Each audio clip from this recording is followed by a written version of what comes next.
नमस्कार, मैं डॉक्टर अलका वर्मा। मेरी कहानी का शीर्षक है उन्हें देख तो लेती हूँ। मेरे पड़ोस में कलह की पुनः शुरुआत हो चुकी है। हल्ला गुल्ला, शोर शराबा और मारपीट यह प्रतिदिन का नियम सा बन गया है। पास पड़ोस के दूसरे लोग भी परेशान, किंतु कोई समाधान भी तो नहीं दिखता।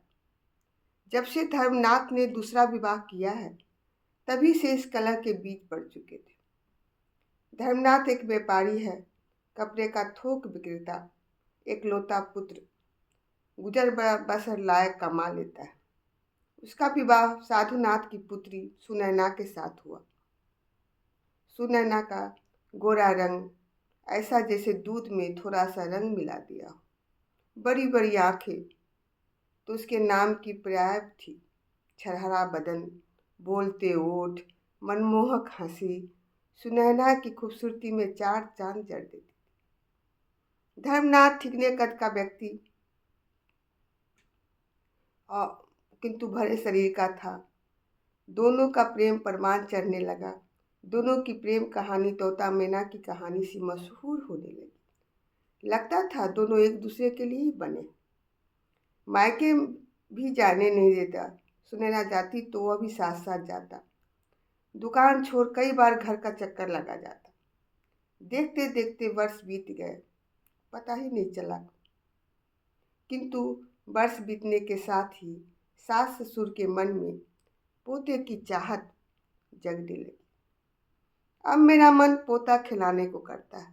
सास कहती, बुढ़ापे का शरीर और पके आम का क्या भरोसा, कब गिर जाए। पोता खिला लेता तो मन की आस पूरी हो जाती। ससुर कहते, किंतु दोनों को इसकी कोई चिंता न थी। अपने में ही मग्न रहते। सास ससुर की बातें सुनकर मुस्कुरा देते। लेकिन जब दूसरा वर्ष भी पूरा हो गया तो सुनैना के साथ साथ धर्मनाथ को भी इसकी चिंता हो गई। फिर शुरू हुआ डॉक्टर को दिखाने का चक्कर। कहाँ कहाँ न भटके। पैसा पानी की तरह बहा दिया, किंतु वही ढाक के तीन पाप। गंडा ताबीज ओझा गुनी भी हुआ, लेकिन कोई फायदा नहीं। अब लोगों की कानाफूसी शुरू हो गई थी। इसी तरह 5 वर्ष गुजर गए। ससुर का भी स्वर्गवास हो गया। माँ बेटे के बीच गुप्त कथा होने लगी। सुनैना सब कुछ समझ रही थी। उसकी बड़ी बड़ी आंखों के नीचे काले काले धब्बे दिखने लगे थे। विधाता यदि नारी में जन्म दे तो उसे माँ बनने का अधिकार से वंचित न रखे। यद्यपि इसमें उसका कोई दोष नहीं था, फिर भी यह अभिशाप बन गया। उसका जीवन दुर्भर हो कर जाता है। धर्मनाथ भी बदले बदले नजर आए। फिर एक दिन धर्मनाथ ने बड़े प्यार से दूसरी शादी की चर्चा की। सुनैना को तो पहले विश्वास ही नहीं हुआ। पति की बातों से उसके विश्वास को ठेस लगी। कई रातें आंखों में काटती, यह सोचते कि यही उसका प्रेमी है जो एक पल भी उसके बिना नहीं रहता था। सास की बातें भी तीखी होने लगी। धर्मनाथ सुनैना को मनाने का प्रयास करने लगा। बच्चा गोद ले लेते।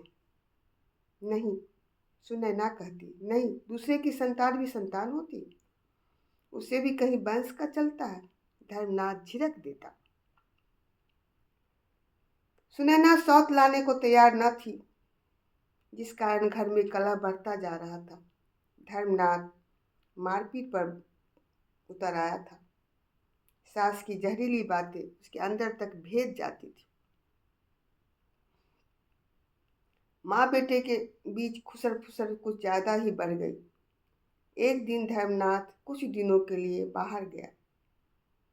वैसे तो व्यापार के सिलसिले में अक्सर बाहर जाता रहता था, किंतु इस बार कुछ ज्यादा दिनों तक रुक गया। लौटा तो साथ में एक नई नवेली दुल्हन को लेकर। सिल्क का कुर्ता, ब्रेसलेट की धोती, रंगा हुआ पैर, आंखों में काजल। सुनैना मूर्छित हो गई। वह सोच भी नहीं सकती थी उसका पति ऐसा करेगा। इतना प्यार करने वाला पति एक दिन सौते लेकर कलेजे पर रख देगा, यह सदमा उसके लिए बर्दाश्त से बाहर था। किंतु मनुष्य इतनी जल्दी नहीं मरता, खासकर इस उम्र में। उसके अंदर परिस्थिति से लड़ने की दृढ़ इच्छा शक्ति होती है। यह भी झेल गई। यह खबर सुनैना के मायके में भी पहुंची। जेल की चक्की पिसवाऊंगा, क्या समझ रखा है, पिता ने धमकी दी। किंतु संतान का न होना उसकी बेटी को कलंकित कर गया था। भाई ने बहन को मायके जाने की जिद करने लगा, किंतु सुनैना कहीं नहीं गई। मायके वाले हिम्मत और सांत्वना देख चले गए थे, और कर भी क्या सकते थे। बेटी जाने को तैयार न थी। नई बहू गरीब परिवार की बेटी थी। धर्मनाथ के इस विवाह के लिए लड़की के पिता को पैसे भी देने पड़े थे। गरीबी स्वयं अभिशाप है, उस पर भी जवान बेटी का बाप। खर्च तो वहन करना मुश्किल हो जाता है, उस पर बेटी का विवाह कैसे करे। सौत के रहते बेटी देने वाले की भी यही मजबूरी होगी। हर तरफ से बेटी ही मारी जाती है। संतान नहीं होने के कारण सुनैना, और धन नहीं होने के कारण चुटकी। नई बहू चुटकी करीब 18 साल की थी। अपनी विवाह की खुशी में मस्त चुटकी को किसी की चिंता न थी। वो अपने आप में मस्त। धर्मनाथ भी न्यौछावर हो गया। पुरुष भंवरा होता है, एक फूल से मन भर गया तो दूसरे फूल पर। सुनैना उपेक्षित हो गई अपने ही घर में। इतने दिन से, इतने जतन से जिस घर को संवारा था, वही पराया हो गया। कहाँ गया उसका गठिला बदन, गुलाबी चेहरा, झील सी आंखें। समय से पूर्व भी वो बूढ़ी दिखने लगी। सभी व्रत करती, सप्ताह में 2-3 व्रत, उस पर भी घर का सभी कार्य करती। समय बीत रहा था। चुटकी वर्ष बीतते बीतते माँ बन गई। पूरा परिवार जैसे उस पर न्यौछावर हो गया। पहले तो धर्मनाथ कभी कभी सुनैना से हालचाल पूछ भी लेता था, अब वह टोकता भी नहीं था। चुटकी की खातिरदारी बढ़ गई थी। काम तो पहले भी नहीं करती थी, अब तो खाना भी बिछावन में पहुंचने लगा। पलंग से भी उतरना नहीं चाहती थी। सुनैना मुख सी हो गई। दुख की काली बदली उसके चेहरे से लिपटती गई। नौकरानी से भी प्यार से बोला जाता है, उसे तो कोई ठीक से बात भी नहीं करता। अब वह बहू के नाम से नहीं, गढ़िया वाली के नाम से पुकारी जाने लगी। चुटकी एक छत रात जाती थी। यद्यपि सुनैना घर के सभी कामों के अतिरिक्त बच्चे की भी देखभाल करती थी, फिर भी चुटकी हमेशा झगड़ती रहती थी। छोटी छोटी बात को बढ़ा चढ़ाकर धर्मनाथ को कहती। अब धर्मनाथ के हाथ सुनैना पर उठने लगे थे। पुरुष का हाथ अगर एक बार उठ जाता है तो फिर थमता नहीं। बात बात पर सुनैना की पिटाई होने लगी। भाई कई बार लेने आया, किंतु वह मायके नहीं गई। इस बीच चुटकी ने 2 बेटियां जनी। बोझ सुनैना पर बढ़ा। काम करना उतना नहीं खलता जितनी चुटकी का बात बात पर बाज कहना उसके अंतर मन में चुभ हो जाता। एक दिन सुनैना के सामने चुटकी की छोटी बेटी ने चाकू ले रखी थी। सुनैना के छीनने की कोशिश में बच्ची की अंगुली कट गई। वह चिल्लाने लगी। चुटकी घर से बाहर निकली तो बड़ा बेटा बोला, यदि गढ़िया वाली चाकू न निकल लेती तो हाथ नहीं कटता। बस क्या था। चुटकी चिल्लाते हुए बोली, अरे बाज तू क्या जाने बच्चे का दर्द, जनी हो तब ना। सुनैना से नहीं रहा गया, बोल पड़ी, जनी नहीं तो क्या, छोटी के हाथ से चाकू नहीं लेती तो कहीं आंख में लग जाती तो। और चाकू तो तुम्हारे कमरे से लेके दिखी थी, क्यों नहीं देखी। बस इतनी सी बात पर चुटकी ने इतना हाय तौबा मचाया कि पूछो मत। रात में जब धर्मनाथ दुकान बंद करके आया तो उससे नमक मिर्च लगाकर कही, फिर तो सुनैना की जबरदस्त धुनाई हुई। शरीर पर जगह जगह निशान पड़ गए, सिर में भी गुम्मर निकल आया। सुनैना कभी कभी अपने दुख बांटने मेरे पास आ जाती थी। मैंने कई बार उसे समझाने का प्रयास किया। उसकी हालत देखी नहीं जाती थी। उसका भाई आता किंतु यह नहीं जाती। इससे भी अच्छी मेरे घर की नौकरानी है, पर यह तो जाने का नाम नहीं लेती।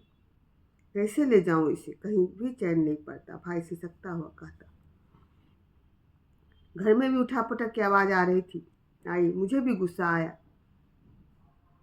सुबह शाम की खटपट, फिर भी वह क्यों नहीं आ रहा थी? आज दिन में मेरे पास आएगी तो मैं उसे खरी खोटी सुनाऊंगी। मैं मन ही मन भुनभुना रही थी। संध्या हो चली थी। खटपट की आवाज़ पर किबार खोली तो सुनैना खड़ी थी। मन ही मन गुस्सा होने कारण मैं उसे बैठने को भी नहीं कहा। अंदर की ओर चल दी। सुनैना कुछ देर खड़ी रही, फिर वहीं पर रखी स्टूल पर बैठ गई। आंखें चढ़ी हुई थी, ललाट पर चोट के निशान, बाल उलझे हुए।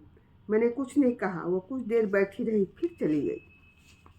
दूसरे दिन वह नहीं आई। मुझे अपने आप पर गुस्सा आया। उसके दर्द को बांटने की मेरी व्यग्रता बढ़ गई। तीसरे दिन वह आई। मैंने उसे कुर्सी दी, स्वयं भी बैठी। स्वयं को अपराधी महसूस करते हुए मैंने धीरे से पूछा, कैसी हो? वह सुबक पड़ी, सक सक कर रोने लगी। मैं उठकर उसके आंसू पोंछने लगी।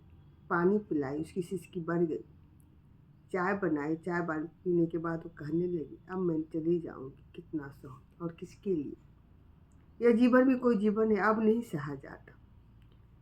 मैं भी तो यही चाहती, तुम्हारी पीड़ा देखी नहीं जाती। क्या करूं? इतने कष्ट के बावजूद मन नहीं मानता। उन्हें छोड़कर कैसे चली जाऊं? जिस पति को तुम्हारे पति प्रति प्रेम ही नहीं रहा, उसके साथ रहने से क्या फायदा? काम भी करो, मार भी खाओ। इतना काम कहीं भी करोगी तो लोग सिर आंखों पर बिठा कर रखें। चली जाओ। मैंने कहा, दीदी। वह फपक पड़ी। दीदी, सही बात कहूँ, आज तक कभी नहीं बोली थी। यहाँ रहती हूँ तो वह चुप हो गई। क्या यहाँ रहने से क्या फायदा? जिंदगी यही गुजारना चाहती हूँ। जानती हो क्यों? क्यों? सुबह शाम उन्हें देख तो लेती